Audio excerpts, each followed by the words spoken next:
శ్రీమాత్రే నమః. నమస్కారం. ప్రేక్షక మిత్రులందరికీ కూడాను దీపావళి శుభాకాంక్షలు. చాలా విశేషమైనటువంటి ఈ సంవత్సరం దీపావళి మహోత్సవం రంగరంగ వైభవంగా ప్రతి ఒక్కరూ జరుపుకుంటారు. ఈ సంవత్సరం దీపావళి అక్టోబర్ 29వ తారీఖున వస్తుంది. అలాంటి యొక్క దీపావళి రోజు మీరందరూ కూడాను ఆయురారోగ్య ఐశ్వర్య భోగభాగ్యాలతో ఉండాలని ప్రార్థన చేసుకుంటూ, దీపావళి యొక్క విశిష్టత ఏంటి, ఈ పండుగ ఎలా జరుపుతున్నారు, ఈ పండుగ దినాల్లో దీపం ఎందుకు వెలిగిస్తారు, ఆ రోజే ఎందుకు దీపం వెలిగిస్తారు, ఆ రోజు నుండి కంటిన్యూగా దీపం ఎందుకు వెలిగిస్తారు అనేది కూడా చూసుకుందాం మనం. హిందూ మతంలో అత్యంత ముఖ్యమైనటువంటి పండుగలలో దీపావళి ఒకటి. ఈ దీపావళి వచ్చింది కాబట్టి పెద్దవాళ్ళ దగ్గర నుంచి చిన్న పిల్లల వరకు చాలా ఆనందంగా సరదాగా గడుపుకునే ఒక పండుగ. ఇది దీపావళి విశిష్ట పండుగను ఎందుకు జరుపుకుంటామంటే, దీపావళి చెడుపై మంచికి విజయం చేసే ఒక అద్భుతమైనటువంటి పండుగ అని కూడా చెప్పచ్చు. ఇంట్లోని ప్రతికూల శక్తులన్నీ కూడా తొలగిపోయి నూతన వెలుగు తెచ్చే గొప్ప పండుగ ఏదైనా ఉందంటే అది దీపావళి పండుగ. హిందువులతో పాటు దీన్ని ఎవరెవరు చేసుకుంటారు? జైనులు, బౌద్ధులు, సిక్కులు, ఇతర మతస్థులు కూడా ఆరోగ్యం, సంతోషం, ఆనందం, ఐశ్వర్యం కోరుకుంటూ జరుపుకునే పర్వదినమే దీపావళి. ఆశ్వయుజ బహుళ అమావాస్య రోజు ఈ పండుగ జరుగుతుంది. దీపాలను వెలిగించి, ఈ దీపావళి గురించి రామాయణంలో కూడా ప్రస్తావన వచ్చిందండి. పురాణ కథన ప్రకారం జన్మించిన భూదేవి వరాహస్వామికి అసుర సమయంలో నరకాసురుడు శ్రీహరి చేతిలో చావులేని తల్లి చేతిలోనే మరణం పొందేలా వరం పొందాడు. వరగర్వంతో లోకాలన్నిటినీ కూడా నరకాసురుడు విపరీతంగా ముల్లోకాల్ని పట్టి పీడిస్తూ ఉన్నాడండి. నరకాసురుడు బాధలు భరించలేని దేవతలు, మునులు, గంధర్వులు స్వామివారికి ఆ యొక్క వైకుంఠనాథుడికి పోయి మొరబెట్టుకుంటారు. వారందరి యొక్క మొరను విన్నటువంటి ఆ యొక్క మహావిష్ణువు ద్వాపరయుగంలో కృష్ణుడిగా అవతరించి సత్యభామ నరకాసురునితో సంహరించడం జరిగింది. నరకాసుర సంహారంతో అందరూ ఆనందంగా పండుగ చేసుకుంటున్నారు. చతుర్దశి నాడు నరకుడు మరణించగా ఆ తర్వాత రోజు దీపావళి వెలిగించి సంబరాలు చేసుకుంటారు. దీపావళి అంటే దీపాల వరస అంటారు. దీపావళి కొన్ని ప్రాంతాల్లో దీపావళిని 5 రోజుల పండుగగా జరుపుకుంటారు. ఆశ్వీజ బహుళ త్రయోదశి ప్రారంభమై దీపావళి వేడుకలు కార్తీక శుద్ధ విధియ భగిని హస్త భోజనంతో ముగిస్తుందన్నమాట. ఇది ఏంది, ఇది కొత్తగా ఉందా అంటే కొన్ని ఉన్నాయి, కొన్ని ప్రాంతాల్లో ఉన్నాయి. ధన్తరేస లేదా ధనత్రయోదశిగా కూడా దీన్ని భావిస్తారు. ఆశ్వీజ బహుళ త్రయోదశిన ధనత్రయోదశి జరుపుకుంటారు. ఇంటిని శుభ్రం చేసి పాత సామాన్లన్నీ శుభ్రం చేసి కొనుక్కొని, అంటే కొత్తగా ఏదైనా వస్తువులు ఇంటికి కొనుక్కొని వస్తే అది సంపూర్ణంగా ఇంకా పెరుగుతుంది, ఐశ్వర్య ప్రాప్తి పొందుతారని చెప్పి కొంటుంటారు. ధనలక్ష్మి కుబేరుల యొక్క భక్తి శ్రద్ధలతో కొలుస్తారు. అది కూడా ఎలా? యక్షాయ కుబేరాయ వైశ్రవణాయ ధనధాన్యాధిపతయే ధనం ధాన్యం సమృద్ధిం దేహి దేహి తాభే స్వాహ అని చెప్పి మంత్రం చెప్పుకుంటూ బంగారు, వెండి, ధనం ఇవన్నీ కూడా పెట్టి పూజ చేస్తారు దేవుడి దగ్గర. అమృతం కోసం క్షీరసాగరాన్ని మదించినప్పుడు ధనత్రయోదశి రోజే లక్ష్మీదేవి ఉద్భవించినట్టు పురాణాలు కూడా తెలపడం జరుగుతుంది. అందుకే ఈరోజు తనను పూజించిన వారికి లక్ష్మీదేవి సంపూర్ణ అనుగ్రహం ఇస్తుంది. ఏ వస్తువు ఇంటికి తెచ్చినా అది సమృద్ధి అవుతుంది అంటారనమాట. మళ్ళీ ధన్వంతరి జయంతి అంటారు.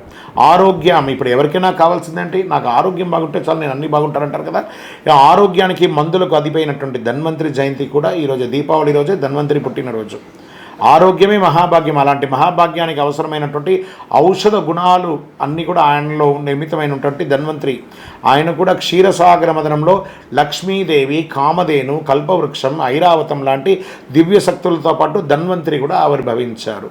ఒక చేతిలో అమృత కలశాన్ని పెట్టుకొని మరొక చేతిలో ఆయుర్వేద గ్రంథాలతో పెట్టుకొని పాల సముద్రం నుంచి తరలి వచ్చారనమాట స్వామివారు.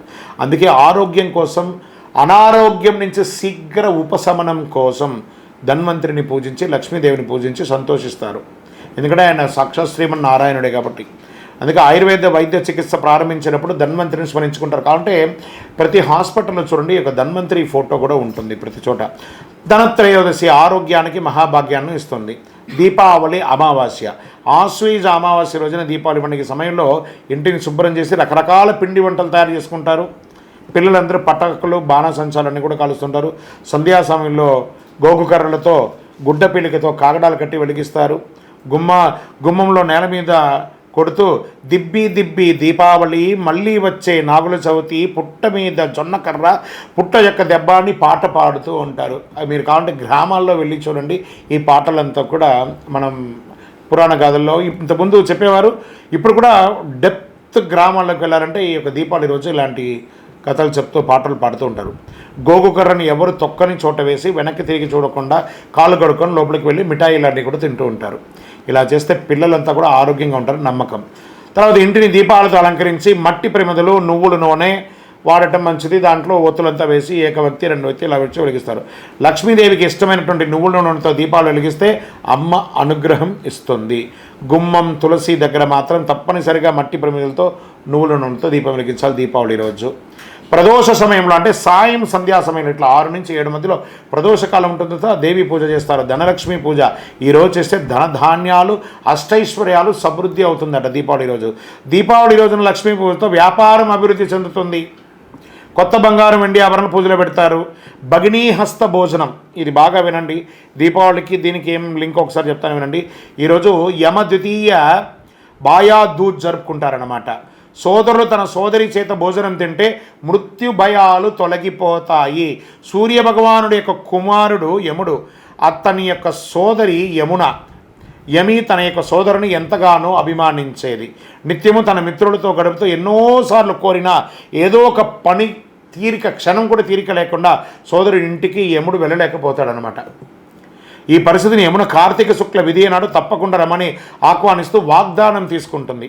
దీనికి యముడు, నన్ను ఎవరు ఇంటికి పిలవరమ్మా, అయినా నువ్వు నా తోబొట్టివి, నువ్వు నన్ను ఇంటికి పిలుస్తున్నావు ఆడపడుచు అని చెప్పి ఆనందంగా వెళ్ళి తీరాలని నిర్ణయించుకొని ఆ చెల్లెలు ఇంటికి వెళ్తాడు.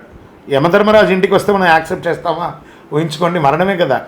కానీ ఆయన వాళ్ళ చెల్లెలు పిలవగానే ఆ చెల్లి యొక్క ప్రేమతో ఆడికి వెళ్తుంది. అలా వచ్చిన సోదరుని చూసి కాలు కడిగి అతనికి చక్కగా అభ్యంగ స్నానాలు చేయించి పట్టు వస్త్రాలంతా ఇచ్చి తిలకం దిద్ది స్వయంగా వండిన పదార్థాలను ప్రేమతో కొసరి వడ్డించి సోదరి ఆతిథ్యానికి ముప్పు తిప్పలైపోయాడు యమధర్మరాజు. సంతోషించి యముడు ఆమెని వరం కోరుకోను, అమ్మా నీకేం కావాలో కోరుకో నేను ఇస్తాను అని అంటున్నాడు. సోదరుల మధ్య ఆప్యాయతకి పర్వదినం ఆదర్శం. నాకు ఏం అక్కర్లేదు నాన్న, ప్రతి సంవత్సరం ఇదే విధంగా నా ఇంటికి నువ్వు విందుకు రావాలి అని కోరుకుంటుంది. తదాస్తుని వెళ్ళిపోతాడు.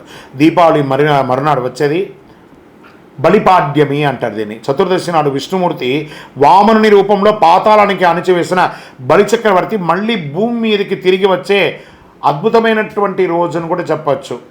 బలికి పూజలు చేస్తాం. మహారాష్ట్ర వాసులు ఇటు పూణే ఇటు గుజరాత్ ఆ సైడ్లో అంతా వెళ్ళంటే ఈరోజు నవదినంగా భావిస్తూ ఉంటారు. గుజరాతీలు కూడా ఇది ఉగాది, వాళ్ళకి ఇది ఉగాది కూడా. నందగోపాలుడు గోవర్ధనగిరిని ఎత్తి రేపలను కాపాడిన పర్వదినం కూడా దీపావళి. ఇంత అద్భుతమైనటువంటి దీపావళి రోజు అందరూ కూడా ఆయురారోగ్య ఐశ్వర్యాలతో ఉండాలండి. నూతన బట్టలు ధరించండి. పటాకులు బాణాసంచులు పిల్లల చేత కాల్చేటప్పుడు పెద్దలు వాళ్ళ మీద దృష్టి పెట్టి ఏ విధమైనటువంటి ఇబ్బంది కలగకుండా అందరికీ మీకు తెలిసిన వారికి అందరికీ కూడా తీపి వంటలన్నీ కూడా తినిపించి ఆనందంగా ఉండండి. మీ జీవితంలో కూడా ఎంతో సుఖాలు పొందాలని ఆ అఖిలాండ కోటి బ్రహ్మాండ నాయకుడు శ్రీ ధర్మశాస్త్ర అయ్యప్ప స్వామి వారి 18 అవతారాల దేవాలయంలో కొలువున్న జీవశాస్త్ర జీవకోణ తిరుపతిలో ఉన్నటువంటి స్వామివారిని ప్రార్థిస్తున్నాను. విజయోస్తు. ఆనందంగా ఉండండి. మంచి విజయ దీపావళి మీ అందరికీ కూడాను. విజయోస్తు.